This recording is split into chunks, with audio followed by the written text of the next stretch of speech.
Hello, hello, hello, and thank you for joining us today for this episode of Her Talk Show. We have had over 500 women grace this stage, and we are super excited to add another one to the list. This podcast is dedicated to the growth mindset. I believe that you know something that I don't know, and I also believe that you know something that I don't know. And the only way for each of us to rise is for us to sit in a room and to share our knowings. For those of you that are new to the show and love inspirational content like this, make sure you hit that subscribe button, follow, like, and share. I am your host, Sabrina Victoria. Let's jump right in. We come to you every day with the best speakers, relationship coaches, spiritual mentors, trailblazers, business owners, authors, young hustlers, podcasters, entrepreneurs, fitness trainers, therapists, financial advisors, and more. We ask our guests one question. What do you know that I don't know? Get ready, because today's guest is about to change the way you view your world. This is Her Talk Show, hosted by Sabrina Victoria.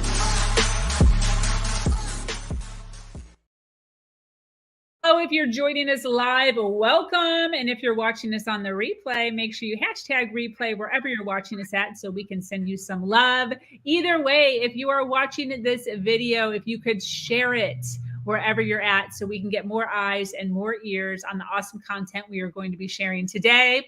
Her Talk Show is here to inspire and have you thinking outside the box in no time. Today I'm speaking with an amazing woman named Jennifer Rogers Markwell. Emmy-nominated journalist Jennifer changed gears in her television career when she realized the need to help women and their finances. It started at home for Jennifer after her grandfather passed away, and she wanted to help her grandmother make sense of investing. Now she regularly hosts educational workshops to empower women to take charge of their investments and anchor the Platinum Talks Wealth podcast. Jennifer Rogers Markwell was voted Sierra Nevada's top 20 most powerful women by Northern Nevada Business View in both 2018 and 2019. Welcome, lady. Thank you. Pleasure to be here. Thanks so much for having me. Yes, thank you for taking some time. I know that we're all super busy in the world of entrepreneur and money. So I so appreciate you stopping in and hanging out and sharing some of your goodness with us. So I want to dive in. Money, wealth, investments. Tell us the story. Yeah, all the things. So I thought it would be interesting to bring something to the table that maybe you don't know, but maybe you do, but maybe you don't. And folks listening, maybe they don't either. So the wealth transfer is expected to happen by 2030, and that would be $30 trillion going to women. No, I didn't know. Tell us. That's a big, big adult number, right? Big adult number. So with that number comes a lot of responsibility behind the scenes. So what are you doing? What are you not doing? Are you doing financial planning? And that's really what I wanted to just share today. You know, financial planning isn't just for the uber wealthy, although it is. It's for everyone. And everyone should lean into that and make sure that they have a plan for whatever their goals are, whether that be, you know, retirement, whether that be changing gears and what you define, you know, your work relationship now. It's interesting because I've been talking to a lot of folks who have had traditional career paths and they're like, I want to be an entrepreneur. I want to create my own thing.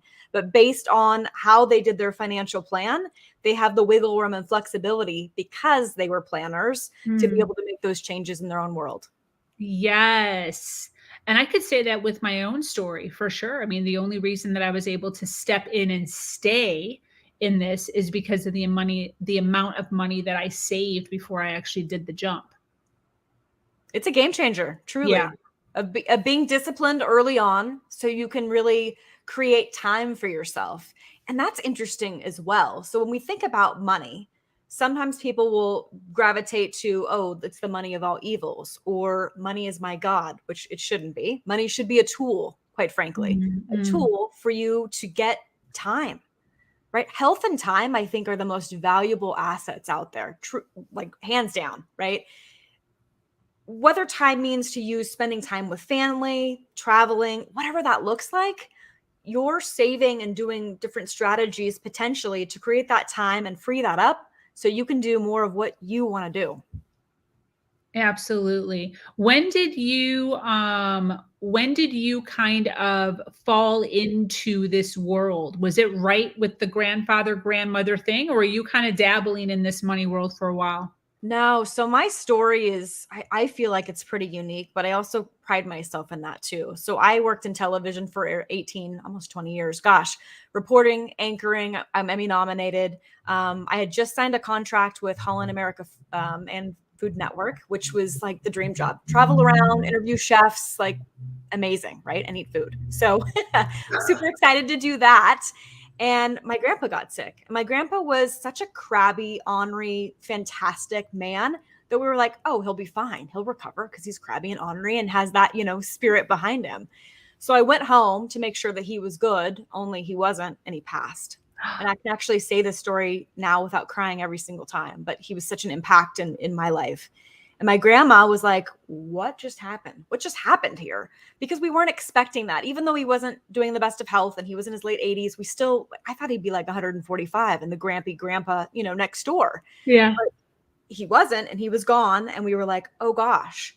And so not that they had a lot because they didn't, but what they had was spread around. So we found ourselves mourning loss of my grandpa and then going into different banks or, credit unions or whatnot and sitting in front of someone where we never had that warm, fuzzy feeling that they cared or cared in my grandma's best interest. And she's, Yeah. if we're going through this, imagine how many other women are going through this too. And I was like, yeah, I'll learn everything I can. And here I am, 14 years later with my own wealth management firm because I was on the other side of the chair. And because I experienced that, I was like, this is a foreign language. If you're not taught this, which many of us aren't from the beginning when we're younger, like you have to try to figure out and navigate this foreign land or a good old boys network, as it's been called for many years. I mean, it's evolving, but we're still not there yet.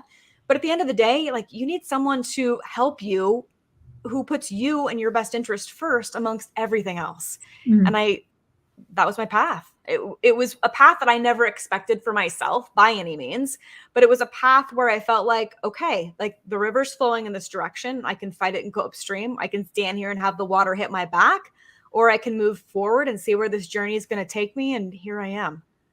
Wow. Fantastic. When you first started diving into it, where did you hone in on? Was it investments or was it savings? Where did you kind of like start your journey? All of the above. So generally to be able to speak investments, you need to be licensed. So you need to be sponsored by a firm to be able to talk about investments to other people. So really, I started my path. I got recruited by a firm. They sponsored me for my licenses. I studied like a mad woman, trying to get all my licenses, and I did. And then from there, it was just, cultivating relationships with clients and really helping in any aspect that I could. I feel like leaning into financial planning is definitely a strong one. That's where it comes to the table of saying, hey, what are you spending every month? And what are your goals? And what do you have? Where is it at? How is it invested? And let's look at everything holistically to make sure that you're on the right track and there's no shortfalls along the way or breaks in your financial foundation. Yeah, definitely.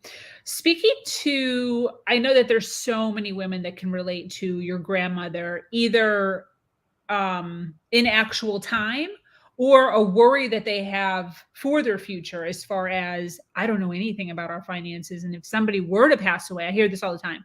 If somebody were to pass away, I have no idea. I don't know anything. But then they're still not taking the steps to figure that out. It's just kind of this thing that kind of just hovers over the family and everyone just hopes that we all live forever.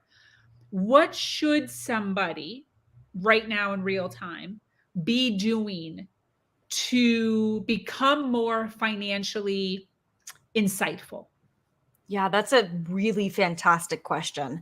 And I'll backtrack slightly on it and then I'll answer it. Sure. So one thing that I'll share with folks when they want to work with me, whether that again through Zoom or sitting face to face or a phone call or whatnot, I want everybody there, right? I don't want it to just be one partner in a relationship. I want everyone to be present. And it may not be something that you love, but it's something that I want you to have some knowledge of like, how are we investing? Why are we? What are the goals? Like, I want to make sure that I'm on the same page with everyone. And then in those cases where if something happens to someone, you're not trying to pick up the pieces of your financial, side as well. you know that you have somebody that you can trust, you have a relationship with, and you know kind of what the goals were and what that looked like. I feel like that was the most challenging thing just from our own experiences. My grandpa was the guy, so he knew, right? But did anybody else know? No, because no one really talked about it. And I feel like that's something that was taboo back in the day, and we have to change the mindset around that. That has to be a conversation. We tease in our household that my husband and I were like, "Woo, it's Friday night. Let's talk some finances." So, I love as it. romantic and fantastic as that is, like, I want to make sure I'm on the same page, right? I don't want anything lost in translation. So that would be something I would encourage everyone, even a starting point. If you are working with an advisor, or if you're not, find someone that you're comfortable with having those conversations with, but make sure that your partner, whoever your partner is, or if it's even just you, that you have a good communication with that person and that you're on the same page. There's one thing that I do a little differently. The podcast, obviously, too, Platinum Talks Wealth. And then we do virtual coffee chats where we have different educational topics every month for this exact reason.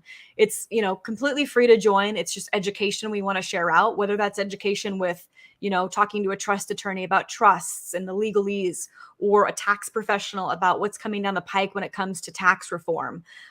We've even had folks talk about, cybersecurity on the financial side. What are you doing? And do you have passwords or backups when it comes to your social media? There's pictures there, and those pictures are invaluable. When we talk about holistically planning, it's not just dollars and cents, although that's a big portion of what we do. But what are you doing holistically? What does it look like? Is the house covered? Do you have beneficiaries behind the scenes? So starting out, I would say open up the conversation if you haven't already. Another thing would be make sure that wherever you have whatever you have, that there's beneficiaries on behind the scenes, that Lord forbid if something happens to you, they're going to go to who you want them to. And that's not always a fun conversation, but it's a real conversation. And I think that we need to have those uncomfortable conversations sometimes so we can really, be the best version of ourselves when it comes to ourselves financially. Yeah, definitely. As far as spouses sitting down and talking about this stuff, what's a good opener? Because I feel like it sounds like someone's doing something wrong. Like you're not doing it right, so let's sit down and have a conversation. How should we be opening this? Yeah. Interesting that you say this. I have actually a few clients. There's several that I've talked to recently who have gotten engaged or are getting married again. And I've brought up the conversation. Hey, what does this look like for you and your new partner? Have you talked finances from both sides? I want to make sure that it's transparent for you going into this relationship. Have you talked prenup? Does that make sense? And those are not fun, happy conversations you want to have like, hey, babe, I'm going to get a prenup. But it's important for you to protect yourself and vice versa, right? For both of you. I think having the conversation doesn't have to be negative. It can be uncomfortable, but finances can be a little bit sometimes. But just having hey, I want to make sure that we're on the same page when it comes to everything, and finances are one of them. And I want to make sure that we are seeing eye to eye so we can be the most successful together in this relationship. Yeah. What's your thoughts on that, the prenup? I think it depends on the situation, right? That's a tough one. I think if you're coming to the table and you have a lot of assets or real estate or whatever it is, it depends. And I hate to keep saying it depends, but it's kind of a vanilla answer. I think that you do want to protect yourself financially. Unfortunately, the divorce rate is high. Not that you want to go into a relationship thinking it's going to turn into a divorce by any means, but I think it's regardless of what you choose, what's best for you. I think it's an absolutely valid conversation for you to have with your future partner. Mm-hmm. Yeah. I was actually talking to somebody about a year ago who was saying she believed every person, like it should just be part of it. Like every person should get, every couple getting married. Like that's how important it is, that it should just be part of marriage. Is just you get a prenup too. I think that's tough though, because if you're young and you're both starting out with nothing, well, you're both starting out with nothing and you're growing that together, which is beautiful in itself. But if you're older, like many of us are, and you're getting married in your 30s or 40s or 50s, you're coming to the table with some stuff, right? Yeah. So you want to make sure that what you've built behind the scenes is protected. And then moving forward, what you grow together, you grow together. Yeah, I would tend to agree with that. Definitely. Why did you decide to start the podcast, by the way? Because I felt like with the podcast, I kept hearing the same conversations from everyone, from clients or potential prospects who are turning into clients. It always goes to that money memory. And you and I have talked about this before on the podcast. That money memory that you have from childhood or a younger person that really helped mold your relationship to money as an adult. And that could be, hey, I'm from a Midwestern family. My family had a really hard time getting food on the table. And that's where I go mentally. Even though you're wildly successful now, you still have that kind of little seed planted in your brain if that's where you think about. And everybody has those. And I find it so fascinating, the psychology behind it, because everyone, every walk of life, every nationality, every background has their own money memory story. And they're all different. And it's interesting too, because that doesn't need to be your like future forever narrative, but that's something that you need to acknowledge and say, wow, that was my money memory. And now I'm changing the story. If that's the case, you may not. But again, everybody's so different across the board. So that was one of the topics we talk about. And also financial infidelities, which we've all seen them or heard of them or lived through them in some cases. And I feel like that's something that hopefully we could all learn from. The initial thought was just really education, sharing that out there and letting people know that they're not alone, no matter what their situation looked like. You're hearing stories from folks who had, again, very unique backgrounds who have pulled themselves up by their bootstraps and moved forward and became the people they are today and the best version of themselves. So it was just that constant kind of hearing of those stories that I'm like, this is powerful. And I think this needs to be shared. Yeah. We have a comment. Shannon. It's just a protection. If nothing ever happens, then the prenup won't come into place. Whatever is grown together will be together. Wow, such a great conversation. And wow, financial infidelity. Yeah, I think Shannon has a great point on that. Absolutely true, right? If nothing happens, then fantastic. But if something happens, then fantastic that you have been, thinking through this as well to protect yourself. Yeah, definitely. At what age should somebody be starting to create financial steps? Should this be happening right out of high school? Should this be happening 20s when you get your first credit card? When should, guys, parents, what is this supposed to look like? What's the ideal? Yeah, as soon as possible, right? I think the conversations as parents should have with their kids if they're at that point and if they have the knowledge to do that. That's one area that I want to lean into and create some educational books for kids to be able to give to schools. So again, those early conversations can start. So my stepdaughter, she's 13 now. I met her when she was 3. And so when she was 3, we really talked about Roth IRAs. Roth IRAs, you got to save money for retirement. You got to retire one day. We want you to be comfortable. Let's talk about that. And we also talked about what a stock means. And so for her at 3, you have no concept, right? But she had a concept that she liked Disneyland and she loved it a lot. And by the time she was 5, she was like, I own this place. I own it all. And we're like, no, you have like one stock. You don't own it. You might own a tiny rock over there by a tree, but that is it. But she had that mentality of like, she understood what it was and she understood the very basics of investing. And since then, she's taken, stock classes for, young people, for teens. And she's been chief analyst in some of those classes. And she's had portfolios that she's built. So I think our situation is a little unique by all means. But I think having that conversation early and leaning into something that, your kids like if they like tennis shoes or they like soda or whatever that is, right? Lean into that and kind of talk through like, well, you can have a portion of that company and here's how you would do that. And here's what this looks like. Granted, not blanketing advice, but definitely a conversation that you want to have with your kids if you're up to that. If not, I think leaning into, again, like a virtual coffee chat or something where you can get that additional education to share with your kids, because we always want better for the younger generation, right? I want her to do better and be stronger than I am. Right. Yeah. I think I'm pretty fantastic and pretty strong, but I want her to be better and stronger than me. And she's going to want that if she has kids for that younger generation too. So I think if we keep lifting along the way and keep educating along the way, that's where the magic happens. Yes. How much micromanaging should we do when our children, so my son's 19. How much micromanaging should a mother do as her child is hitting 17, 18, 19, 20 years old. He's no longer attached to my bank account anymore. He's got his first little credit card. As a mother, where is our place? Where should we step or not step?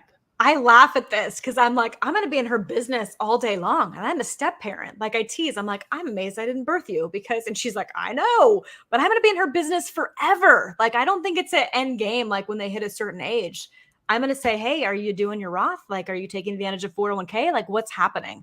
I want to know that she's getting on a good track at a young age because that truly young age compounding interest, that's where the magic happens, but they have to be disciplined. And whether that's, you know, a small amount that they're putting behind the scenes, at least they're getting in that mindset that they have to be doing it. Mm-hmm. So I don't know. I laugh because I'm like, oh, I'm going to be poking at her for the rest of her life and making sure that she's good. Again, not total helicopter parent because I want her to do it on her own, but I'm going to ask for sure.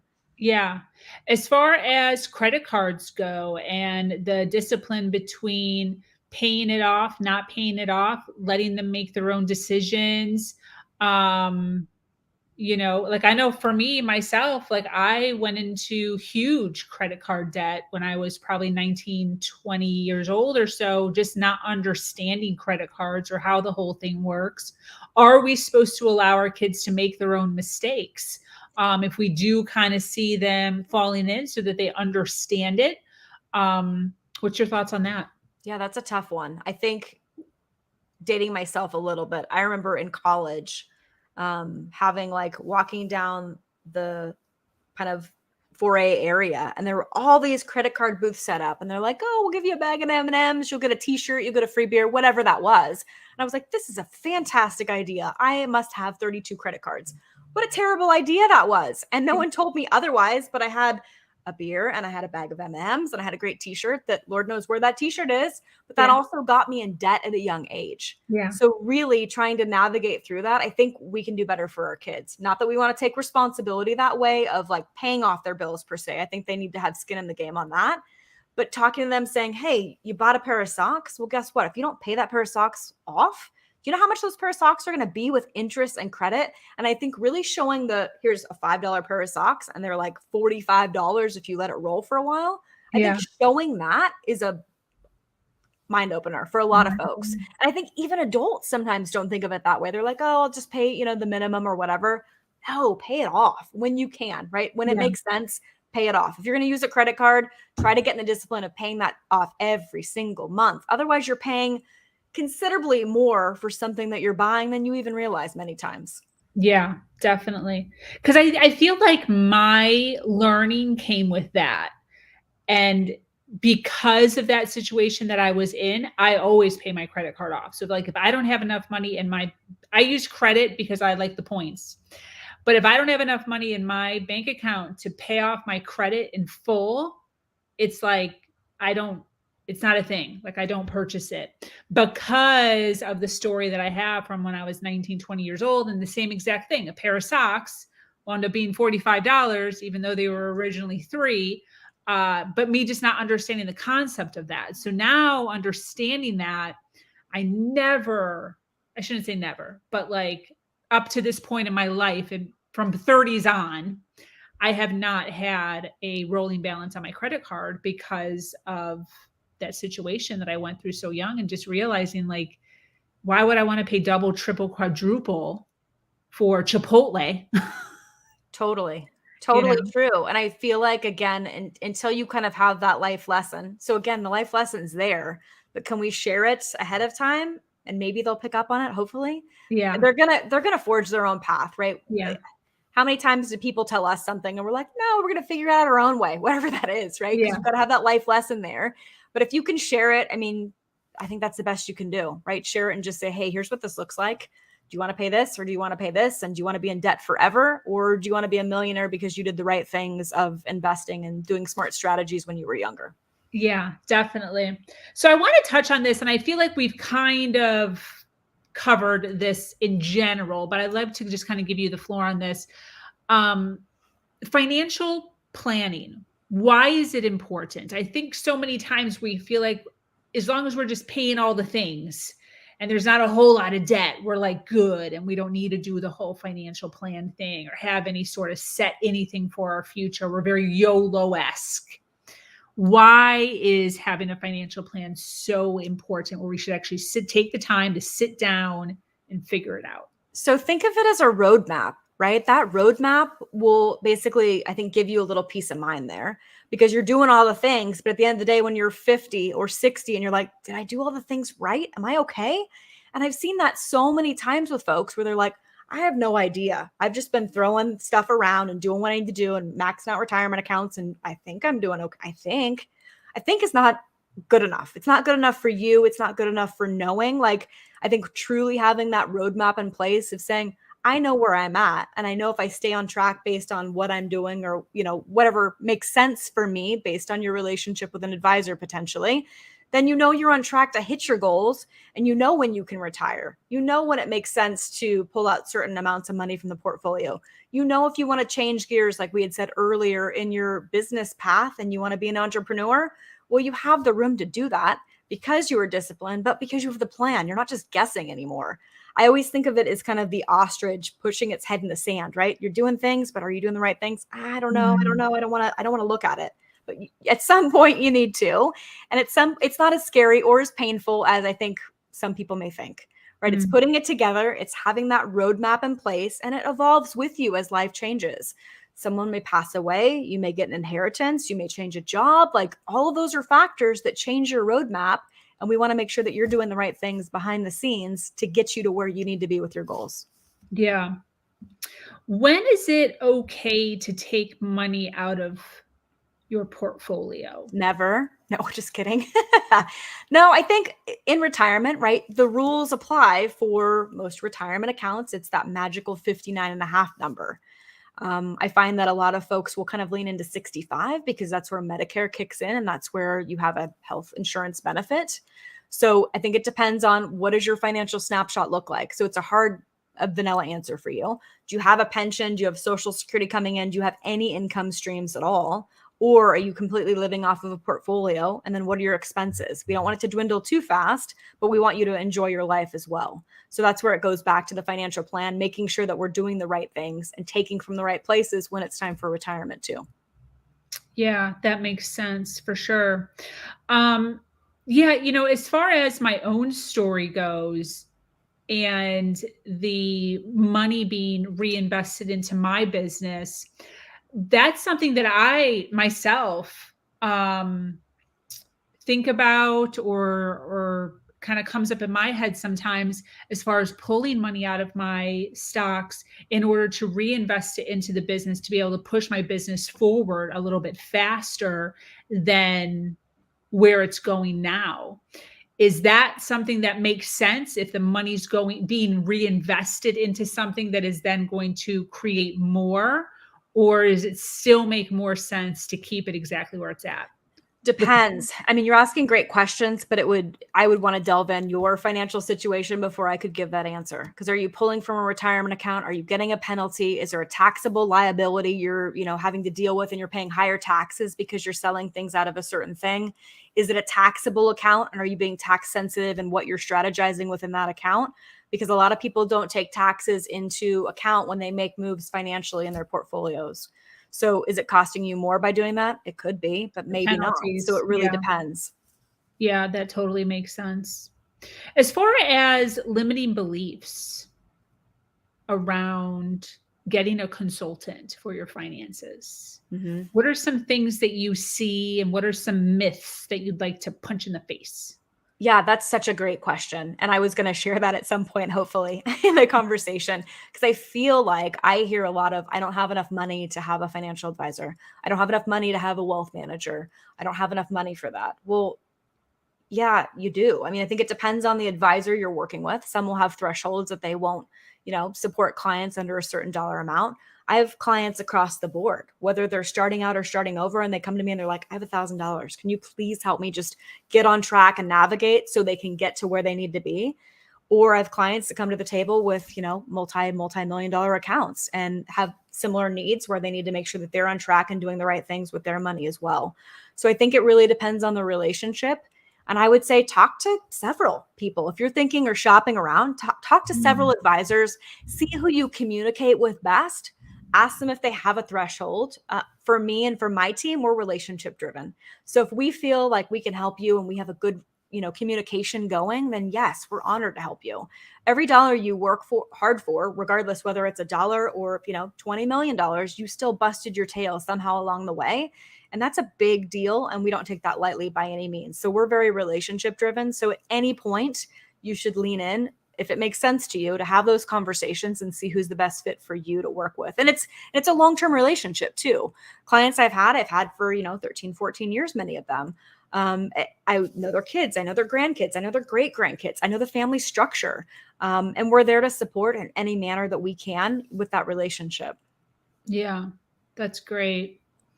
As far as, so we have a ton of people watching live. Thank you so much for being here, for hanging out with us. Those of you that are catching us on the replay, make sure you hashtag replay wherever you're watching us at so we can send you some love. But I want to ask Jennifer, we've spoken a lot about investments, a lot about money, savings, credit cards, all the things. Who should be reaching out to you? What specifically do you do? Who do you help? Yeah. So if you are looking for someone to kind of make sure that you're on track financially, if you're wanting help with wealth management, even folks that are like in debt and trying to struggle and get through that, I have a great gal that helps support folks create budgets and get on track that way as well. So we're here to help with all things finances. And maybe it's you just want education. Well, we do that too. And on the education side, like I said, we have the podcast, which is Money Memories and Financial Infidelities, and always nuggets of financial information and literacy there, plus the virtual coffee chats we do once a month. So however we can help, let us know. And it may be that you're just here for education, and that's fine. Like, I want you to figure out whatever your journey and your path is financially, but definitely lean in and get the help that you need. Yes, agree. Where do you hang out on social media? Where can people follow you? Yeah, so I would say Facebook, Platinum Wealth Management, also on LinkedIn. So both those platforms, Platinum Wealth Management has a presence. So we're going to really see my spelling skills here. Platinum Wealth Management on Facebook. So if you look underneath my name where it says platinumwealth.net, you're able to just go there, and I have all the icons on my website if you want to click through that and just make it super easy. Beautiful. That is great. Let's see if I did this right, though. We're putting Sabrina to the test. Any misspelling? Yes. Is it good? You're good. You are so good. Yes, girl. Look at me spelling bee. Spelling was not my greatest suit in school. So I was always a good talker, but not good speller. So whenever I do good, I'm always like, yes, girl. What are your big dreams for your business, Jennifer? Where are you taking this? Yeah, so we're growing, which has been fun and exciting. And I have a team that I'm growing. I have a junior advisor who's working on her licenses now. I have an intern that's following suit, and just wonderful young ladies that I feel like I can lift up and have them grow along the way. We also have a tremendous admin staff as well. So I look forward to helping, young women grow financially, whether that be on my team or in general with their own, wealth management too. The podcast, I think, has been it's been crazy. That's been a crazy ride. I launched that in January, and we're ranked in the top 3% of podcasts globally. So I love it. Craziness. So I think there's definitely a need for, financial literacy out there for sure. Yeah. And then my goal would be to write some books, right? That's on the 5-year plan, right? Writing some books for kids, donating them to schools, getting the financial education out there at a young age. Again, even the, I own Disneyland conversation. I think that is, important for young people to hear, to have some sort of idea of, obviously you're little, you don't need to make those steps now, but planting those seeds when they're younger, I think is so impactful. Yes, definitely. And why do you do what you do? Oh my gosh, how rewarding is it to help people get on track and reach those goals? Mm-hmm. And I think of my grandma. Not going to cry. Not going to cry. I think of my grandma all the time. Mm-hmm. And I wish she was here still to be able to see kind of, I feel like the impact that we're trying to make by helping others. And I see her in so many people that come into me and say, hey, I don't know what I'm doing. Can you please just help me navigate through this? And I see just a glimmer of my grandma and all those people. And so for me, it's very deep rooted in my heart to be able to help wherever I can. I love that. Oh, I felt that so much. And I know that there's so many people who are sitting in that arena, whether they're right at the cusp or it's just kind of hovering over them of that fear of it possibly, and linking up with somebody like you who can help them navigate that a little bit better, so there isn't so much fear and isn't so many questions when it actually does happen, is fantastic. And then also getting a hold of it before any of that happens. Yeah, having a plan in place, and being able to, really just take a hold of your own financial future is huge. Yeah. I think that's one of the biggest things that I have gotten out of my journey in my life is me finally having control and power over my money, and just the amount of confidence that has instilled in me over the years. Just that one thing. It's just crazy. It's hugely empowering, Totally. right? It really is so empowering once again, head's not in the sand anymore. Once and you're like, I'm responsible for this and here's what I've done. Good for you. It's so fantastic. Yeah. I love the head in the sand thing. I talk about that all the time because so many people do that in so many areas, not even just money, just so many areas, just hang out with their head in the sand as if it's not happening. I love that. I'm glad you said that. Well, this has been fantastic. So many nuggets of awesome information. I certainly hope that everyone watching live or on the replay jotted down some notes. Make sure you link up with Jennifer. Her Facebook is Platinum Wealth Management, and her link to her website is underneath her face area, but it's also in the description below, wherever you're watching us, in a clickable link. Go ahead and connect with her. We'd love to connect people here on this platform in order to make sure we all continue to rise.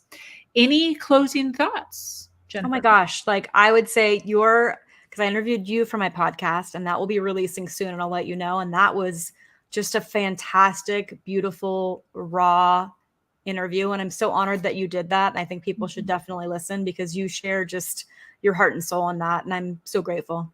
Thank you. Thank you for that. For those of you watching live and on the replay, thank you so much for being here. Jennifer, thank you so much for being here. Thank you. This community is expanding every single day and is filled with females who are striving to do better than they did yesterday. For those of you that are new to this podcast and like content like this, make sure you subscribe, like, and share. If you have a story, idea, theory that you would love to share with the audience, make sure you reach out to me at hernation.life. I am your host, Sabrina Victoria, and I am so grateful to be here sharing a platform that allows people to share their truth and inspire others.